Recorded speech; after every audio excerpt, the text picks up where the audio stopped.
कृपाचार्य तथा द्रोणाचार्य। गौतम ऋषि के पुत्र का नाम सर्दवान था। उनका जन्म बाणों के साथ हुआ था। उन्हें वेदाभ्यास में जरा भी रुचि नहीं थी और धनुर्विद्या से उन्हें अत्यधिक लगाव था। वे धनुर्विद्या में इतने निपुण हो गए कि देवराज इंद्र उनसे भयभीत रहने लगे। इंद्र ने उन्हें साधना से डिगाने के लिए नामपदी नामक एक देवकन्या को उनके पास भेज दिया। उस देवकन्या के सौंदर्य के प्रभाव से कृप नामक बालक उत्पन्न हुआ और दूसरे भाग से कृपि नामक कन्या उत्पन्न हुई। कृप भी धनुर्विद्या में अपने पिता के समान ही पारंगत हुए। भीष्म जी ने उन्हें कृप को पांडव और कौरव की शिक्षा दीक्षा के लिए नियुक्त किया और वे कृपाचार्य के नाम से विख्यात हुए। कृपाचार्य के द्वारा पांडव तथा कौरव की प्रारंभिक शिक्षा समाप्त होने के पश्चात अस्त्र शस्त्रों की विशेष शिक्षा के लिए भीष्म जी ने द्रोण नामक आचार्य को नियुक्त किया। द्रोण के साथ प्रसत नामक राजा के पुत्र ध्रुपद भी शिक्षा प्राप्त कर रहे थे तथा दोनों में प्रगाढ़ मैत्री हो गई। उन्हीं दिनों परशुराम अपनी समस्त संपत्ति को ब्राह्मणों में दान करके महेंद्रांचल पर्वत पर तप कर रहे थे। एक बार द्रोण उनके पास पहुँचे और उनसे दान देने का अनुरोध किया। इस पर परशुराम बोले, वत्स, तुम विलंब से आए हो। मैंने तो अपना सब कुछ पहले से ही ब्राह्मणों को दान में दे डाला है। अब मेरे पास केवल अस्त्र शस्त्र ही शेष बचे हैं। तुम चाहो तो उन्हें दान में ले सकते हो।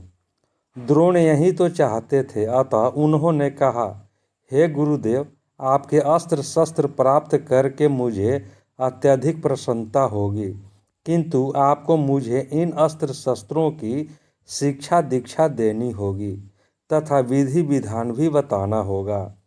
इस प्रकार परशुराम के शिष्य बनकर द्रोण अस्त्र शस्त्रादि सहित समस्त विद्याओं के अभूतपूर्व ज्ञाता हो गए। शिक्षा प्राप्त करने के पश्चात द्रोण का विवाह कृपाचार्य की बहन कृपि के साथ हो गया। कृपि से उनका एक पुत्र हुआ। उनके उस पुत्र के मुख से जन्म के समय अश्व की ध्वनि निकली, इसलिए उसका नाम अश्वत्थामा रखा गया। किसी प्रकार का राजाश्रय प्राप्त न होने के कारण द्रोण अपनी पत्नी कृपि तथा पुत्र अश्वत्थामा के साथ निर्धनता के साथ रह रहे थे। एक दिन उनका पुत्र अश्वत्थामा दूध पीने के लिए मचल उठा, किंतु अपनी निर्धनता के कारण द्रोण पुत्र के लिए गाय के दूध की व्यवस्था न कर सके। अकस्मात उन्हें अपने बाल्यकाल के मित्र राजा द्रुपद का स्मरण हो आया, जो कि पंचाल देश के नरेश बन चुके थे।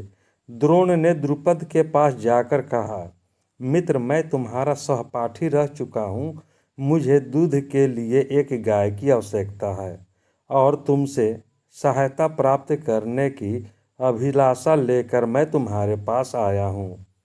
इस पर द्रुपद अपनी पुरानी मित्रता को भूलकर तथा स्वयं के नरेश होने के अहंकार के वश में आकर द्रोण पर बिगड़ पड़े और कहा, तुम्हें मुझको अपना मित्र बताते हुए लज्जा नहीं आती?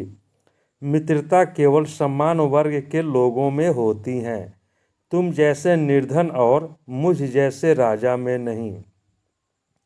अपमानित होकर द्रोण वहां से लौट आए और कृपाचार्य के घर गुप्त रूप से रहने लगे।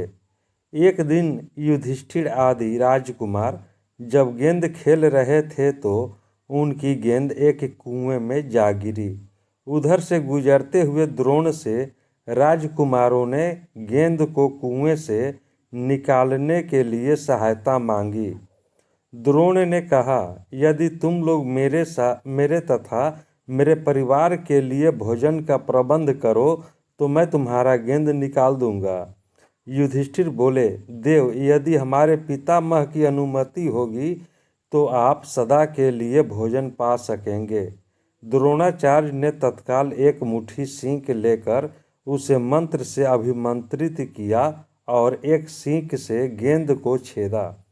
फिर दूसरे सींक से गेंद में फंसे सींक को छेदा। इस प्रकार सींक से सींक को छेदते हुए गेंद को कुएं से बाहर निकाल दिया। इस अद्भुत प्रयोग के विषय में तथा द्रोण के समस्त विषयों में प्रकांड पंडित होने के विषय में ज्ञात होने पर भीष्म पितामह ने उन्हें राजकुमारों के उच्च शिक्षा के लिए नियुक्त कर राजाश्रय में ले लिया और वे द्रोणाचार्य के नाम से विख्यात हुए।